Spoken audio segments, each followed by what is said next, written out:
Langkah Asni terasa berat saat menjejakkan kaki di lokasi SMPN 1 Atap, Agusan, Kabupaten Gayo Luwes, Aceh, usai bencana akhir November 2025.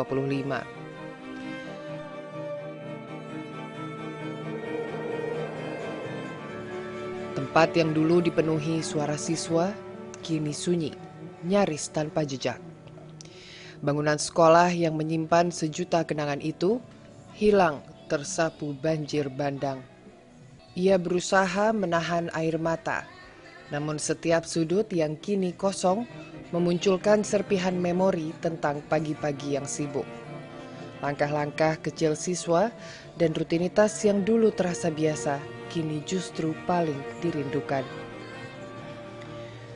4 bulan berlalu, hari ini menjadi yang pertama kali baginya melihat sisa-sisa bangunan yang porak-poranda.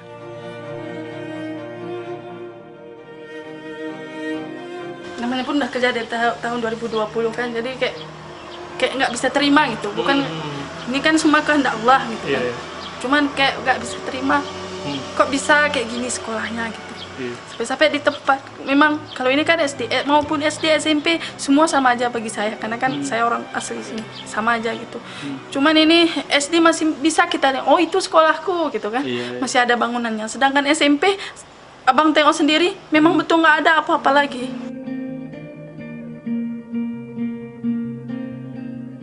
Bencana dahsyat itu tak pernah terbayangkan sedikit pun.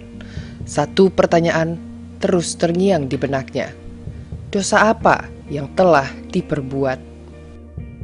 Ya Allah, dosa apa yang kami perbuat sehingga bisa kejadian seperti ini yang begitu dahsyatnya, yang nggak pernah kami pikirkan dan nggak pernah dari cerita-cerita orang tua, nggak pernah ada kejadian dari dulu kayak gini. Kenapa harus sekarang kayak gini, dan kenapa juga harus diambil jalan satu-satunya untuk menempuh pendidikan bagi anak-anak yang ada di kampung ini.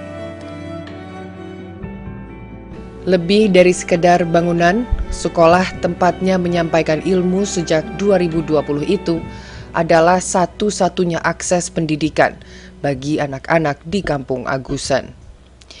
Ia mencoba mengingat kembali letak ruang-ruang kelas, namun ingatan itu seolah ikut tersapu bersama arus. Setelah datang ke sini tuh tengok bangunan, terutama SMP memang betul nggak ada lagi. Jadi kalau ditanya di mana letak kelas 1, di mana letak kelas 9 sama kelas 8-nya, itu saya nggak ingat lagi. Cuman bisa bayangkan di sana, di daerah sana. Tapi kalau di sini kelas 9 kelas itu memang betul saya nggak ingat lagi.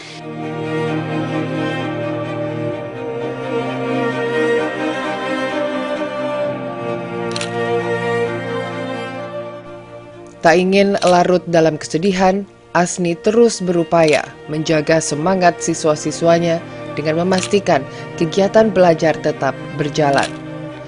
Semangat merekalah yang diharapkan mampu mengetuk perhatian pemerintah.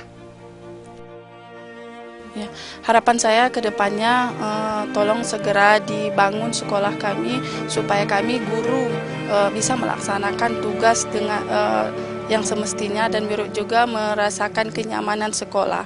Nah, kemarin itu pas saat ada juga bangunan di sini untuk SMP khususnya memang nggak ada bangunan kantornya. Nah, kedepannya semoga dengan dibangunnya ulang fasilitas terhadap bangunan itu lengkap, khususnya ada ruang perpustakaan, ada kantor gurunya. Harapan Asni ikut diamini oleh Bupati Gayo Luwes, Suhaidi. Data kerusakan sekolah telah disampaikan kepada BNPB dan Kementerian Pendidikan Dasar dan Menengah. Benar, sudah, data semua sudah kita kirim. Mungkin di pertengahan tahun ini sudah ini, karena kita juga terus dorong bagaimana supaya anak-anak kita tidak lagi belajar di tenda-tenda pengungsi gitu kan, di tenda-tenda BPBD. Kita berharap pihak kementerian bisa segera mengerjakan pembangunan sekolah ini secara permanen, sehingga nanti anak-anak kita bisa kembali sekolah secara normal gitu. Agusan itu kita menganggap itu sudah menjadi zona merah lokasi sekolahnya, sehingga itu sudah kita putuskan salah satu sekolah yang kita relokasi. Jadi kita akan pembangunan sekolah yang baru gitu, tentu di daerah yang lebih aman dan lebih nyaman gitu. Rencananya masih di wilayah Agusan juga, tidak jauh dari lokasi huntapnya nantinya gitu, sehingga warganya tidak perlu terlalu jauh ke sekolah gitu.